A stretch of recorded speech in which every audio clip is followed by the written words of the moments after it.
Thank you everybody for joining us today. Judging by the numbers we've got, this is clearly an important topic, and rightly so. As you know, today we're going to be talking about the Employment Rights Act 2025. Before we start though, just a quick introduction. My name is Sally Gwilliam and I am a partner in the employment team here at Harper James. And presenting with me today is my colleague Helen Dyke, who's also a senior solicitor in the employment team. So just looking at the agenda and what we're going to be touching on today. So I'm going to have a look at why the Employment Rights Act matters. Helen's then going to run down where we are now, the key changes being made, when they're coming into force over the next 12 months or so. I'm then going to explain what's still taking shape, where substantive regulations are still needed, but they're on the horizon for change in 2027. Really, our intention today is to give you a high-level roadmap to prioritise your next steps. And we're hoping by the end of the session, you'll have a good understanding of the changes, be able to take it away and consider what you need to do for your own business and decide what action needs to be taken. As a side note, we are just focusing on changes for SMEs specifically, but if you are a larger business with over 250 employees, there will be some additional changes within the Employment Rights Act, which will affect your business, which we're not going to cover today in any detail. But please do get in touch with us separately if you need any more information on this. So just looking at why the Employment Rights Act matters. You no doubt will have seen a lot of press attention around this, and it's safe to say it is one of the most significant shifts in UK employment law in recent years. Really, the direction of travel is clear. I would say that in all cases, it's pointing to better worker protection and greater employer accountability.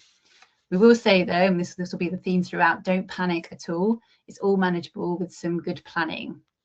Helped in large actually by the fact that some of the proposed changes from the bill are actually being withdrawn or watered down.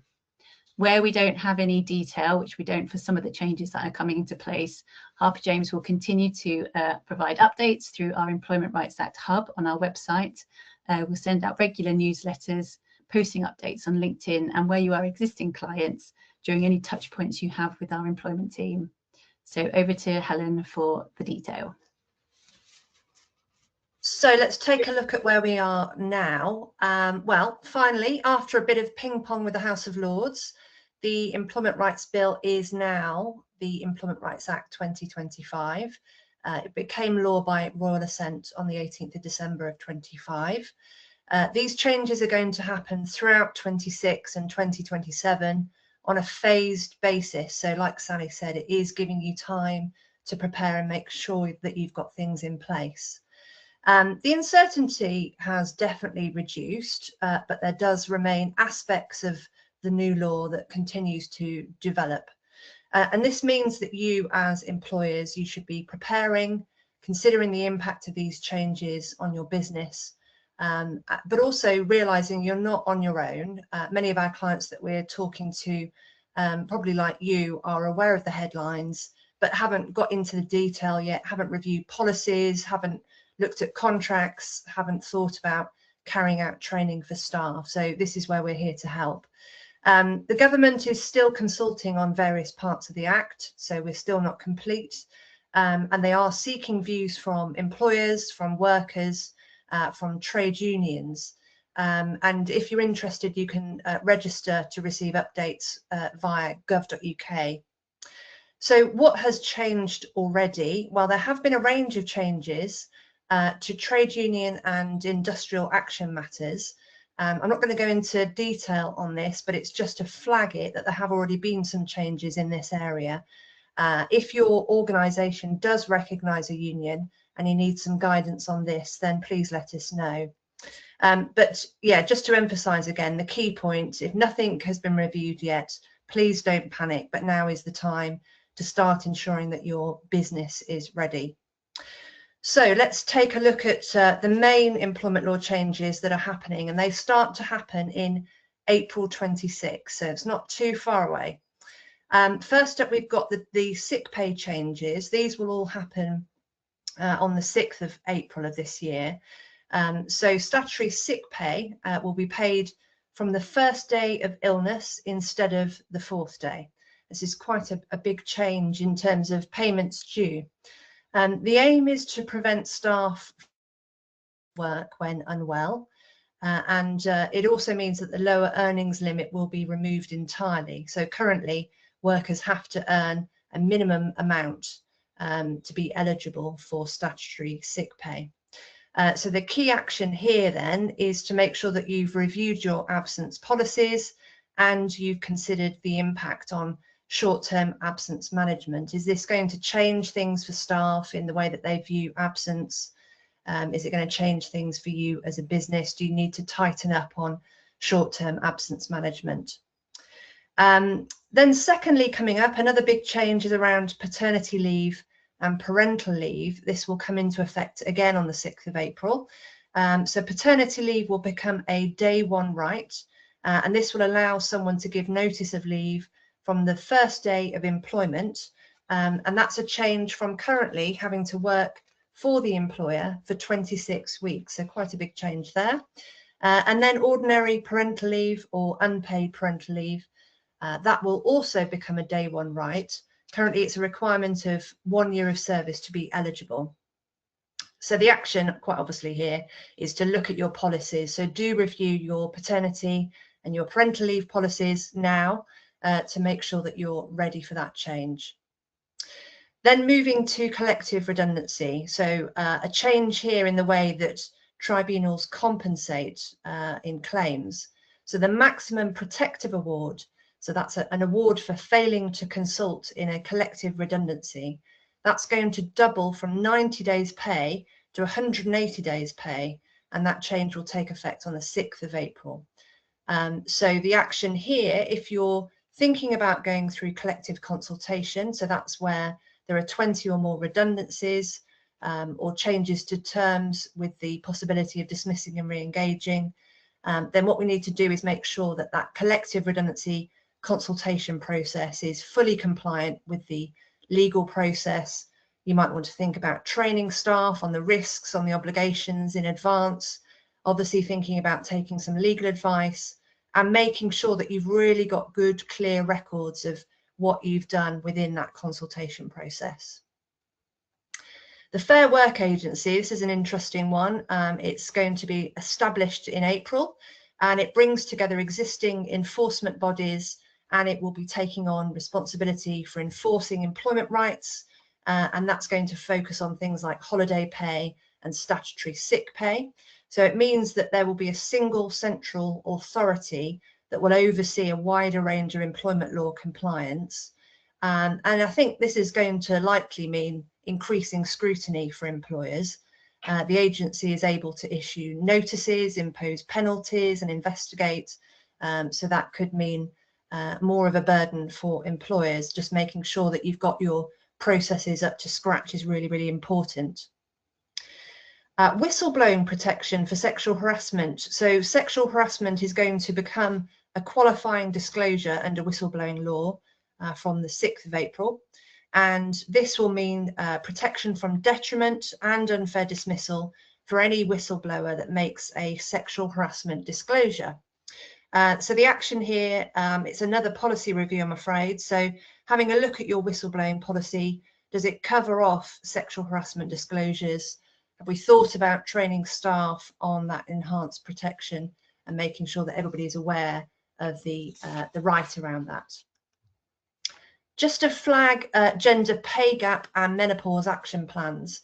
So this is only relevant for employers of 250 staff or more, but it's an important one, so I thought I'd flag it. They will need to create action plans around menopause and gender pay gaps. It's voluntary from the 6th of April, but it will become compulsory in 2027 at some point. Trade union recognition, I'm flagging this one because I think it's going to have consequences for SMEs, for our clients. They've mentioned to me that they are concerned about this. So basically, it involves simplifying how a trade union can be recognised in a workplace, and that change will occur on the 6th of April. So there is going to be an updated code of practice on trade union recognition, which is supporting this part of the legislation. and we need to look out for that to get the details. But my advice is around staying alert. So if you sense that there's a change around trade unions, it is going to make it easier for employees in SMEs to try to secure union recognition for collective bargaining. So if you sense that that's happening, get in touch and we can support you. So I think the message on this part of the change in April, it's the first real pressure point for SMEs. So please do ensure that you're ready for these changes, and obviously let us know if you need help as you progress through your various reviews.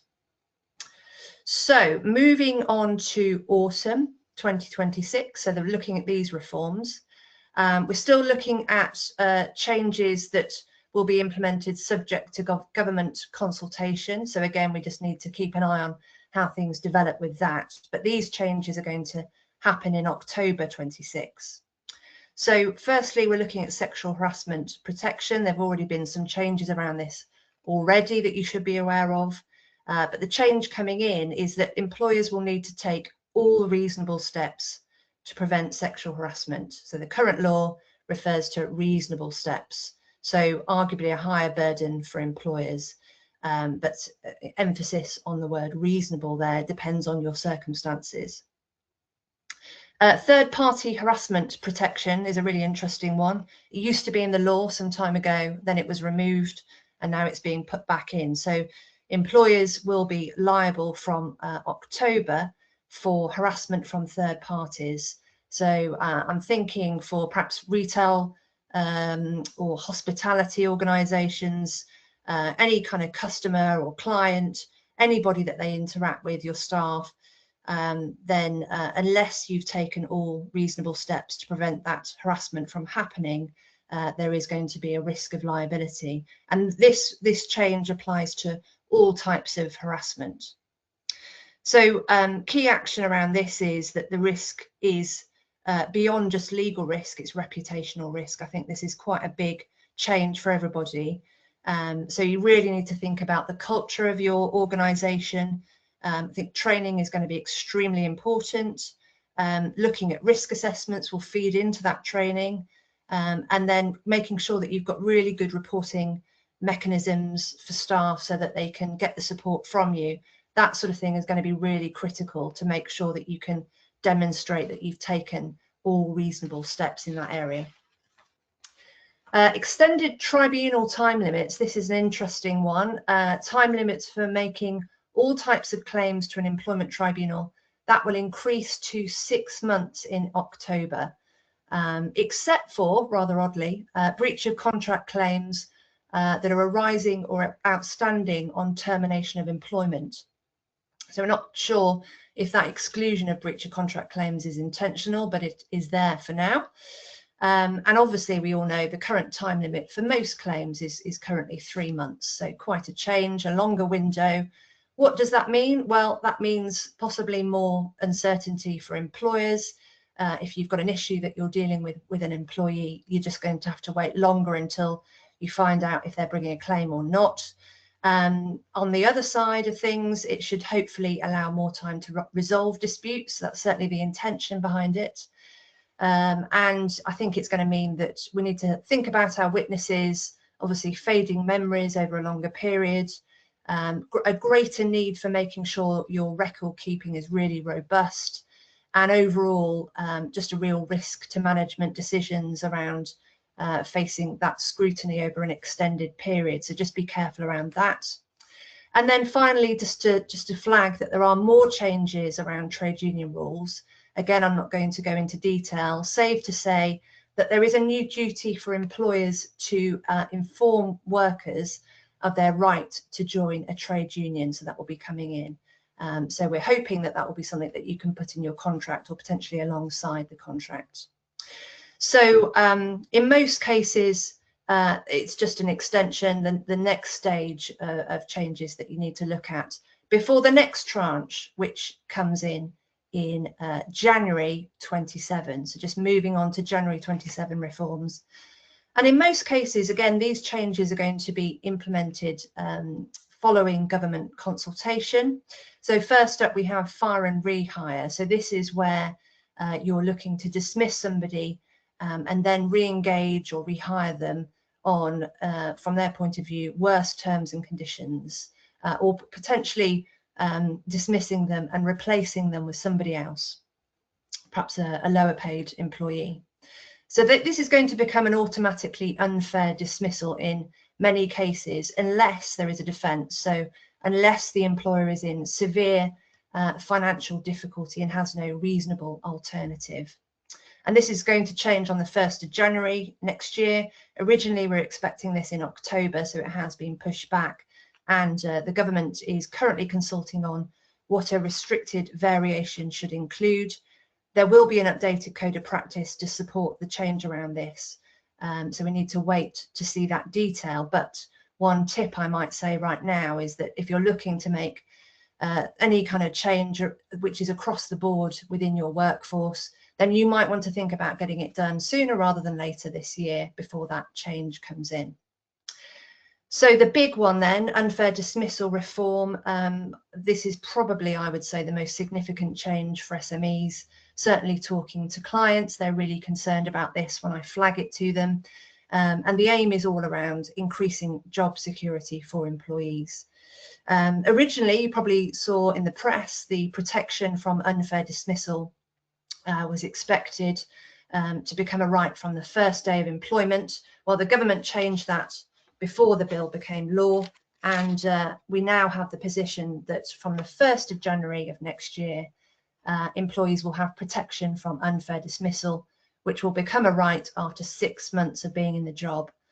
So currently, as we know, somebody must have worked for their employer for 2 years before being able to claim ordinary unfair dismissal. So big change there. And then secondly, the limit on the compensatory award for unfair dismissal is going to be removed. So this means employees will have access to unfair dismissal protection for much longer. More employees will have access, and earlier exits, those quick exits that we want to get done before somebody acquires 2 years service, that's not going to be able to happen now. So it just makes early exits much riskier. Probationary periods become much more sensitive, so you really do need to make a decision in good time, obviously before 5 months and 3 weeks, thinking about the 1 week of statutory notice that's added on for calculating service. And I would say ideally limit probation periods to 3 or 4 months. Now, obviously note that anyone employed from now until the 1st of July will be having that unfair dismissal protection from the 1st of January of next year. And you ought to be preparing for this by making sure that you've got really good evidence-based probationary procedures, thinking about your managers. Are they trained to manage probation and underperformance in a more structured way than maybe what they used to do currently?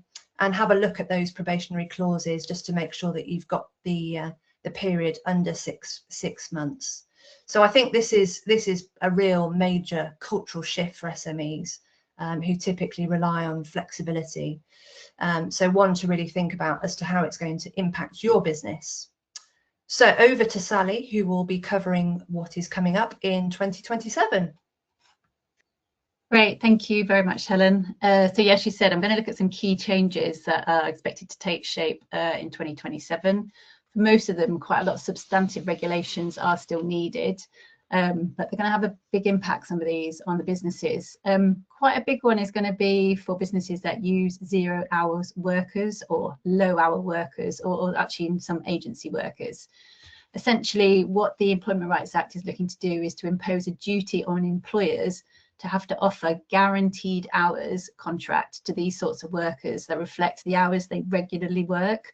So for example, where you have a 0 hours worker who regularly works 20 hours a week, there's going to be an obligation on an employer to offer that employee a permanent contract at 20 hours a week. So you can see it's a big change there. Also, they're looking to introduce a duty on employers to give reasonable notice of shifts, as well as compensation for workers if their shifts are cancelled or moved at short notice. So that is going to be an administrative nightmare potentially as well for that one. So If you are an employer that uses 0 hours workers or low hours workers, then we would recommend you actually start auditing your workforce sooner rather than later, so before the reforms take effect, really just to identify how many of these types of workers you engage and what on track, really, what on average, what sort of hours they are working, so we can understand well and you can understand what the impact is going to be of these changes. Also, some changes that are coming into place relating to dismissal during or after pregnancy or statutory family leave. At the moment, this just relates to pregnancy, but the ERA is intending to make it automatically unfair to dismiss a pregnant employee or a new mother until she's been back at work for at least 6 months after giving birth, say from very specific circumstances. So the details of these are still to come out and subject to consultation. The government does recognise and acknowledge, rightly so, that the issues are actually really quite complex here, and have got to be mindful to avoid the unintended consequences of actually making employers reluctant to hire women of childbearing age. So we will see how that develops. In relation to bereavement leave, probably not one that most employers are probably doing in any event, but the existing 2 weeks paid parental bereavement leave following the death of a child is actually going to be extended to a more general bereavement leave, which will apply to a wider group, the loss of a wider group of people. It's going to be a day one right, but it won't be paid, unlike the parental bereavement leave. And then lastly, flexible working, we picked out, I think this is going to have quite a big impact as well. So under the new Employment Rights Act, employers are able to refuse flexible working requests as usual on the normal statutory grounds as currently is, but also it's got to be reasonable for them to refuse that request, which is a new limb of the test. And the introduction, I'd say, of the reasonable test is going to make it more difficult for an employer to refuse a flexible working request. No doubt it's going to come to more tribunal claims as people challenge the reasonableness, and we're going to need some case law really to understand actually where that test lies. So that's kind of everything in terms of the law that we wanted to pick out for you so far. But we do recognise this goes beyond just some tweaks to current employment law regulation. There's no doubt there's going to be an impact on risk and cost and governance. You can see that just from what we've discussed so far, there's going to be an increased financial exposure from claims and enforcement. There's clearly going to be need for effective employee management and early stage of employment. As Helen said, probation periods are going to be absolutely key. And where this doesn't happen and employees get service, there's likely to be operational disruption from disputes as well. Just to touch on AI, we have seen a huge uptick in the use of AI by employees who are really generating lengthy correspondence. And we can only imagine that this will increase as employees' rights increase. So the message really is HR and managers are going to need some training to ensure they understand these additional claims that are being made and can cut through the noise really of the AI documents to try and bring about a resolution. We expect with all these changes, the impact on an organisation's risk profile, that boards and investors will expect a clear plan on the impact and steps that your business needs to take, which may mean your governance and reporting frameworks need updating as well. So really what we're saying is the Employment Rights Act readiness becomes a part of risk management, not really just HR compliance. So the next slide shows taking all that on board. It's just an example really of what a business's framework for compliance might look like. So it picks up those issues that an employer may be considering and implementing over the next 12 months in a quite a helpful Gantt chart. And we can see this, it's just a helpful guide for people to look at and as a reference point. For you to be able to get something similar for your business, we would recommend you do an audit of your contracts and your policies, your dismissal processes, review your probation and performance management policies and practices, and just identify obvious compliance gaps. Do remember though, and I think the theme is, not everything needs to be done at once. It can be done in phases over the next 9 to 12 months. You just need to kind of prioritise what needs to take place first. Okay. Just a kind of final takeaway then of the session today. I think the reforms are significant but manageable with early planning. The highest risks really lie with the informal practice, any sort of informal practices and undocumented decisions. We see SMEs really aiming for proportionate and commercially sensible compliance. As it says there, prevention really is better than defence, but not only from a cost perspective, but also reputationally and culturally. Okay, so that's the end of the presentation, which we really hope you found helpful. As I say, we'll be following up with a recording of the session and links to our Employment Rights Act hub, which is on our website. And particularly there's a roadmap article there which sets out everything we've just discussed. And we will be updating it as the new detail is published. But just to have a look if we've got any questions, we've got kind of 5 minutes or so for any questions if people want to hang on, and we'll answer as many as we can. Helen, do you want to pick up one? Yeah, I've got a couple of questions actually in. So firstly, what will the unfair dismissal changes mean for redundancy dismissals? Because obviously you've got a 6-month qualifying period, and how will that affect statutory redundancy pay, which is payable after 2 years? So really good question on that. Thank you. There is no change being made to the qualifying period for redundancy pay. That will remain at 2 years. So you've got a bit of an issue there, haven't you? Because you've got the fairness of any dismissal for redundancy, which kicks in after 6 months of the qualifying period post the 1st of January next year. But then an employee who is made redundant may not qualify for redundancy pay, but they will be entitled to bring an unfair dismissal claim. So yeah, interesting point there on that. Thank you. And just another one, Sally, if I may, just on the gender pay point that I said, which I've just checked actually. So the question is, gender pay, you said, is only relevant to 250 staff members or more and is voluntary in 26, but you said it would be in effect from 27. Will this be for all companies or just companies with more than 250 staff? So this links to equality action plans, and it's for employers with 250 employees or more to develop those equality action plans. So it is 250 is the maximum number. So I'm hoping that you're breathing a sigh of relief on that if you're under 250. Thanks, Helen. Yeah, I've got a couple as well. So there's one there is talking about the paternity leave changes. It says they've got an employee that is looking to take paternity leave from the 13th of April this year, but he's only got 2 months service, but he's not given it any notice yet to take paternity leave as you'd normally have to do. So is he entitled to take it? I'd say there, so as I understand it, there are some transitional kind of provisions in for it. So if you've got an employee that has got this new right, they don't have to have given notice like they normally had at the kind of 15 week before the expected week of childbirth. They do have to still give 28 days notice though of taking paternity leave, and they can give that notice anytime from now. You can of course waive those requirements, those notice requirements if you want to. Just a point on that though, in terms of when it's actually coming into force, the changes are only applicable for babies that are born on or after the 6th of April, or babies whose expected week of childbirth is on or after the 6th of April this year. So if a baby was born before the 6th of April on time, then even though you want to take the paternity leave after the 6th of April, because the baby was born before, so they actually don't have any legal entitlement to take that paternity leave. Okay, and I think there's another question there saying, can we share the template? But yes, so the slides will be sent out to you. So yeah, we can. You absolutely will get the template of that Gantt chart. I think that's what you're asking for there. Mm-hmm. You got any more, Helen? Time for another. We are just at 1 o'clock, so I'll be quick.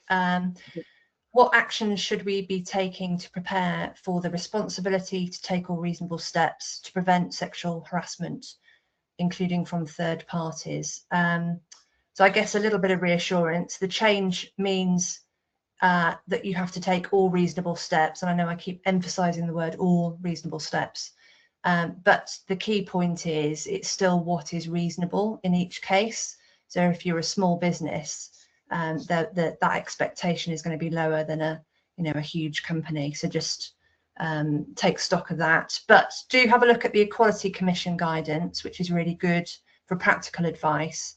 It talks about things like risk assessments, how to do that, focusing on customers, what third parties to look at, how to document the outcome, having really clear policies and that you're communicating the changes to staff so they understand.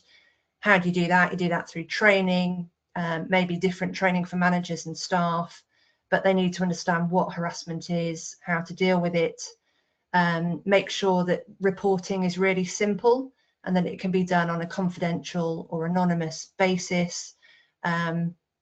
And then make sure that your investigation, that you're acting on it really promptly, and protecting people that are involved. And then regular review, it really emphasises that it's important not to just do a policy, do a bit of training, and then that's that. You need to make sure that you're reviewing what's working and make updates as you go with that. So some good advice there, and worth having a read of that guidance from the Equality Commission. Okay, brilliant. I think that's probably all we've got time for today, but there are a couple of other questions, but we will certainly follow up with them separately. And so thank you all for your time today. And like I say, you'll be getting a follow up of the actual webinar itself. Thank you.